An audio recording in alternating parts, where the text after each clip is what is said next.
Hello and welcome back to the channel. We have a new book that we are going to go through. I actually have a few new books, but they're all going to get their own videos because I've been busy.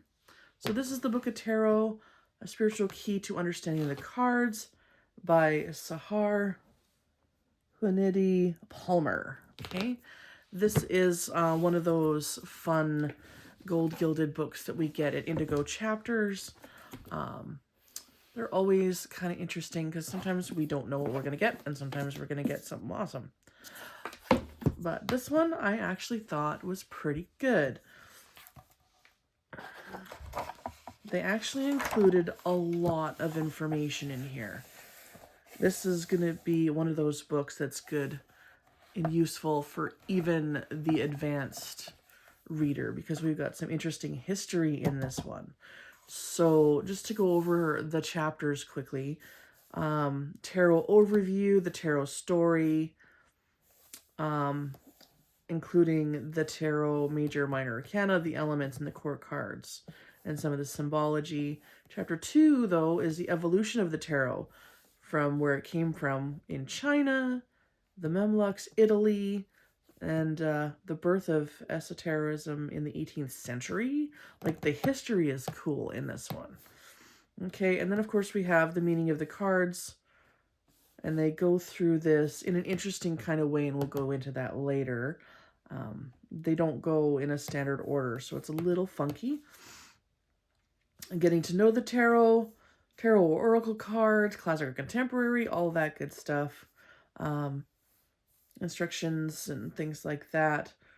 You know, the questions, one tarot deck or several? I say several. Some say one. That's a personal problem. Okay, and then, of course, the best part is, too, they have cleansing your new tarot deck, how to bond with it, carrying, manifesting, all kinds of things you can do with the tarot besides just read the cards. And then we have a whole thing of tarot spreads from 220 all the way to 273. And then, of course, we have our index in the back. So the tarot overview. What is tarot? Okay. The Enlightenment thinkers. I do like how Book of Shadows-y these pages feel with the borders around them. I think that's quite cool. And this is a great chart. Okay, so I wanted to show this to you because you have your suits, your elements, your timing, your keywords, your interpretational qualities, and the corresponding playing card suit. You can actually read with playing cards. That's a whole nother card reading divination, and to see the comparisons for those who already know tarot, to kind of carry that across is kind of cool. And of course, you know, this is the basics, and most everybody, you know, knows when they first start studying tarot, but I like them adding the seasons, the elements, the keywords, and all that good stuff in there. Okay. Going through the court cards, the essentials of the pages, the knights.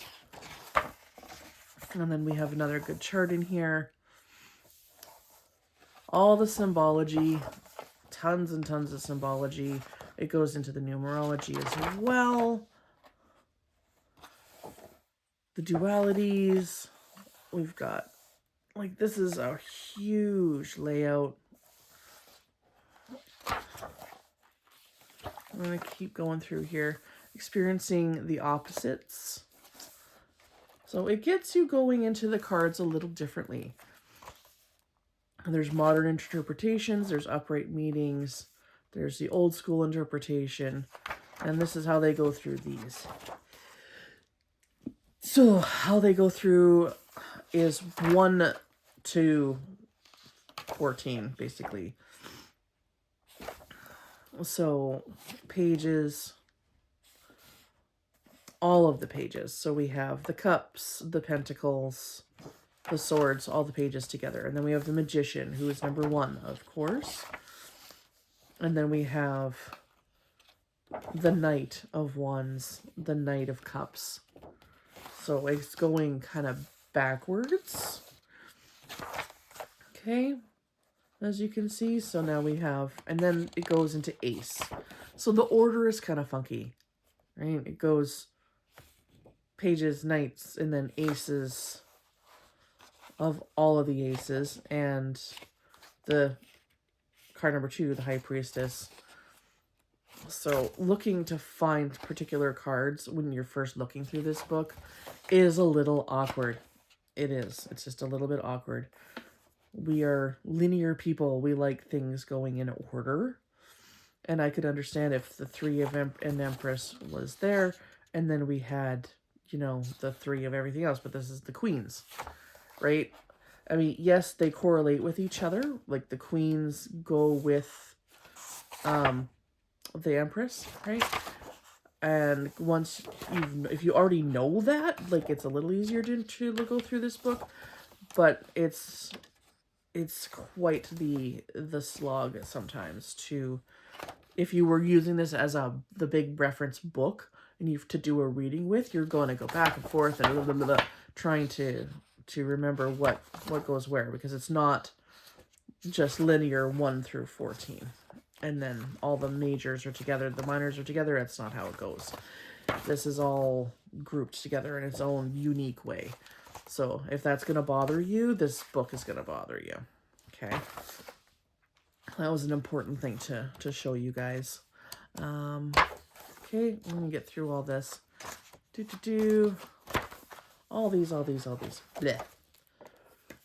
Bonding with your new deck. Lots of good information on the bonding, caring for your tarot, doing some manifestations, all that good stuff.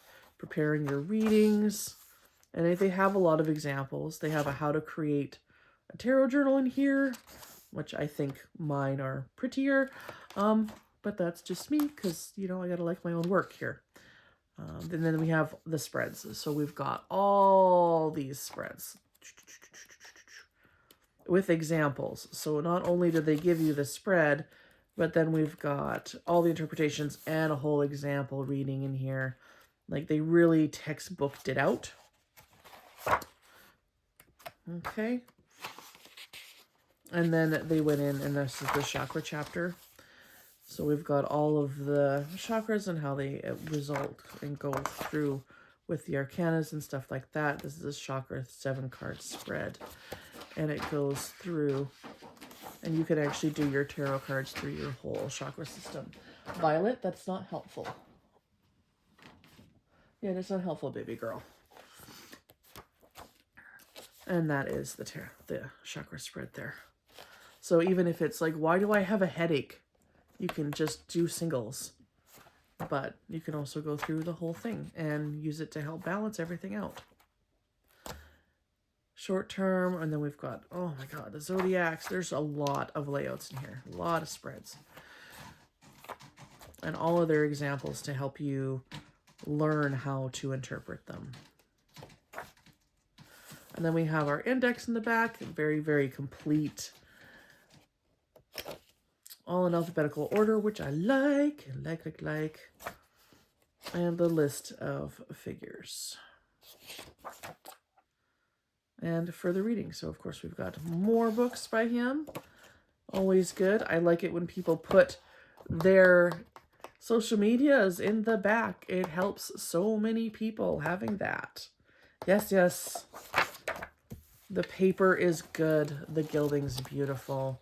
It really does feel like an old school Book of Shadows, just on tarot. But like I said, if you're into this for the card interpretations alone, you're going to be frustrated.